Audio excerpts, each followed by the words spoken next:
Avant de te raconter cette histoire bouleversante, prends juste une seconde pour t'abonner à la chaîne, activer la cloche, aimer et partager cette vidéo. Tu vas comprendre pourquoi cette histoire mérite d'être entendue par le plus grand nombre. Le choc de la rue Franklin. Elle avançait à pas lents, concentrée, comme chaque matin.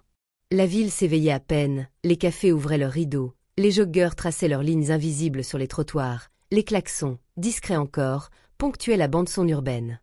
Il était 7h42 exactement, ce mardi-là, dans le quartier résidentiel de Georgetown, à Washington. Jessica Miles, costume bleu nuit ajusté, chemisier blanc impeccable, mallette noire à la main, avançait d'un pas calme, assuré, régulier. Le genre de démarche que seuls les gens habitués aux grandes responsabilités ont. Rien dans son attitude ne laissait supposer qu'elle était stressée, inquiète, ou encore moins menaçante. Et pourtant, soudain, une voiture banalisée déboula à vive allure, monta sur le trottoir, freina brutalement dans un crissement de pneus. Deux hommes en jaillirent, armes déjà pointées, visage tendu. Les mains en l'air, maintenant. Au sol. Pas un geste, madame. Pas un mot, pas un pas de plus. Jessica sursauta, recula d'un demi-pas, déstabilisée. Qu'est-ce qui se passe? Silence. À genoux. Le ton, l'intensité, la menace. Toute la rue s'était figée. Une mère, poussant une poussette, s'était arrêtée net. Un adolescent, téléphone en main, filmait discrètement, tapis derrière un abribus. Jessica, elle, reste à droite. Son regard, d'abord surpris, se fit plus ferme, plus froid. Mais elle obéit. Elle posa sa mallette, lentement, très lentement, leva les mains, et s'agenouilla. Elle ne cria pas, ne se débattit pas. Elle savait exactement ce qu'elle faisait. Et pourtant, au fond d'elle, une colère ancienne, profonde, bouillonnait déjà. Pendant qu'un des agents la plaquait au sol, lui passant les menottes avec une brutalité à peine contenue, l'autre fouillait rapidement sa mallette. « Tu crois qu'elle a les papiers sur elle ?» lança l'un. Une mallette comme ça, dans ce quartier, c'est forcément suspect. On est tombé sur une pro. Ou une usurpatrice. Mais ce qu'ils découvrirent dans cette mallette allait faire basculer leur certitude en un claquement de doigts. Une carte rigide, bleutée, marquée de l'aigle fédéral. Une plaque métallique numérotée. Et surtout, une identification formelle. Jessica Miles, Deputy Director, Federal Bureau of Investigation. Numéro 2 du FBI. Et là, le silence. Celui qui ne ment pas. Celui qui glace. Celui des erreurs irréparables. Avant d'aller plus loin, si cette histoire vous choque autant qu'elle m'a choqué, si vous pensez qu'elle mérite d'être entendue, je vous invite à vous abonner à cette chaîne, maintenant, tout de suite. Cliquez, mettez un j'aime, partagez autour de vous, et surtout, dites-moi en commentaire ce que vous auriez fait à la place de Jessica. Parce que vous allez voir, ce n'est que le début. Revenons à cette scène. Toujours au sol, toujours menottée, Jessica prononça alors ses premiers mots avec une précision glaciale. Vous venez de commettre une faute grave. Appelez votre supérieur. Et immédiatement, l'agent recula, pâlit. Il regarda son collègue, désemparé. L'autre tenta une justification maladroite. On a reçu un signalement, une femme noire, seule, en tailleur, dans une rue résidentielle. Jessica releva lentement la tête. Pas un cri. Pas un mot plus haut que l'autre. Juste cette phrase, cinglante, qui claqua comme une sentence. Et vous avez foncé, sans vérifier, sans réfléchir. Parce qu'une femme noire, bien habillée, dans un quartier bourgeois, vous a semblé suspecte. Ils hésitaient. Trop tard. Tout avait été filmé. L'adolescent, discret jusque-là, avait tout capté. Et cette vidéo, postée quelques heures plus tard, allait faire le tour du pays. Mais pour comprendre ce qu'il se joue ici, il faut connaître Jessica. Jessica Miles, née dans un quartier populaire de Harlem, à New York. Mère célibataire, infirmière de nuit. Aucun héritage, aucune facilité. Mais une ambition tenace, nourrie par les discours de Malcolm X, les biographies de Rosa Parks, et les nuits passées à lire des livres de droit empruntés à la bibliothèque municipale. Elle avait grandi dans les embouteillages, les loyers en retard, les cours du soir. Elle avait survécu aux regards condescendants, aux sous-entendus racistes, aux « tu es sûr que c'est ta place », chuchotés en réunion. Et malgré tout cela, elle avait réussi. Diplômée de Harvard, entrée au FBI à 30 ans, promue superviseur à 38, directrice adjointe à 43. Respectée, redoutée et intransigeante sur une chose, la justice.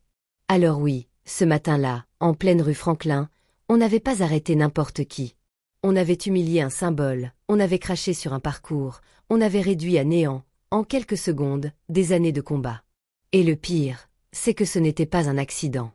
Car ce que Jessica s'apprêtait à révéler dans les semaines suivantes allait secouer l'Amérique entière. Un dossier explosif. Des noms. Des visages. Une opération classée secret défense. Et peut-être même, des ennemis dans ses propres rangs. La vidéo avait fait le tour du pays. 24 heures après sa publication, elle était déjà relayée sur toutes les chaînes d'information. À Paris, à Marseille, à Lyon, les images tournaient en boucle. Une femme noire, plaquée au sol par 2 policiers blancs, en pleine rue, sans sommation, sans vérification, sans respect. Mais ce que le grand public ne savait pas encore, ce que même les journalistes n'avaient pas encore compris, c'est que cette interpellation n'était pas une bavure. C'était, peut-être, un avertissement. Un avertissement à celle qui, depuis plusieurs mois, travaillait dans l'ombre sur le dossier Sphinx. Le dossier Sphinx. Rien que le nom, en interne, provoquait des silences dans les couloirs du FBI. Classé confidentiel défense, réservé à une poignée d'agents triés sur le volet, ce dossier, c'était la mission de Jessica Miles depuis plus de 6 mois. Une mission à haut risque, dont même le directeur du FBI lui-même ne connaissait pas tous les détails. Et pour cause. Ce que Jessica avait découvert, ce qu'elle avait recoupé, vérifié, déchiffré ligne après ligne, écoute après écoute, c'était l'existence d'un réseau occulte infiltré jusque dans les institutions les plus sensibles. Des agents, des commissaires, des juges parfois, liés entre eux par une idéologie extrémiste, raciste, profondément enracinée et opérant sous couvert de sécurité intérieure. Des années durant, ces hommes et parfois ces femmes avaient usé des outils de l'État pour servir une cause qui n'était pas celle de la justice. Contrôle ciblé, plainte classée, preuves détruites, témoins intimidés, suspects éliminés.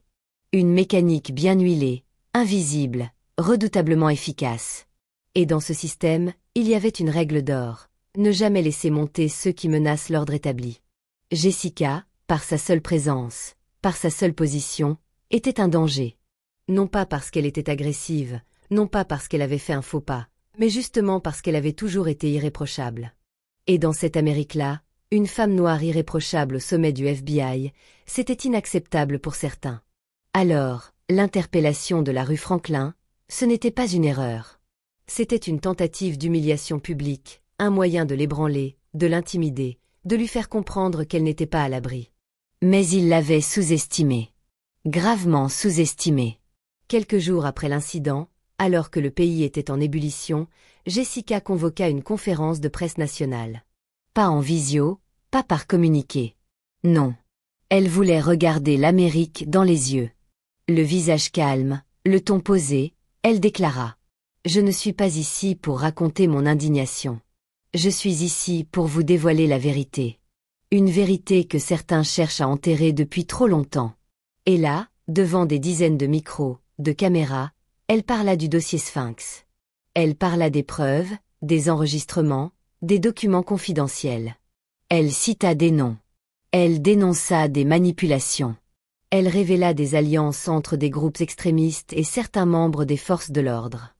Et elle déclara ceci, qui résonna dans tout le pays. 6 mois, numéro 2 du FBI, j'ai pu être traînée au sol à cause de ma couleur de peau. Alors imaginez ce que vivent, chaque jour, en silence, des milliers de citoyens ordinaires. Le choc fut total. Le lendemain, le directeur du FBI fut convoqué d'urgence au Sénat. Une commission d'enquête indépendante fut créée. Plusieurs hauts responsables furent suspendus. Des perquisitions eurent lieu dans les bureaux même de certaines agences. L'un des policiers ayant interpellé Jessica tenta de se suicider. L'autre disparut. Mais Jessica, elle, continua. Inlassable. Inflexible. Elle multiplia les interventions, participa aux réformes, proposa des protocoles de désescalade, défendit la formation des agents sur les biais inconscients. Elle savait qu'elle était surveillée, menacée, isolée même, parfois, au sein de sa propre institution. Mais elle tenait. Pas pour elle. pas pour l'image. Mais pour les gamins comme elle, ceux qui grandissaient à Harlem, à Saint-Denis, à Trappes ou à Molenbeek, ceux à qui on disait encore, en 2025, qu'ils devaient rester à leur place. Car Jessica Miles, ce qu'elle avait compris très tôt, c'est que la plus grande menace pour un système injuste, ce n'est pas la violence. C'est l'excellence. Et aujourd'hui, elle est toujours là. Numéro 2 du FBI, respectée, écoutée, crainte parfois. Mais surtout, elle est devenue une voix, une force, un symbole. Et si cette histoire vous a touché, si elle vous a bouleversé, si elle vous a inspiré comme elle m'a inspiré, alors je vous demande une chose, abonnez-vous à cette chaîne. Pas par curiosité, pas pour faire plaisir, mais parce qu'en diffusant ce genre de récits, en les faisant connaître, on crée quelque chose. On crée un espace où les histoires vraies deviennent des leçons. Un endroit où le courage, l'intelligence et l'honneur sont mis à l'honneur. Un lieu où votre regard, votre voix, vos choix, font une différence. Alors rejoignez-nous. Abonnez-vous. Commentez. Et surtout, restez éveillés. L'histoire de Jessica n'est pas finie. Et la vôtre non plus.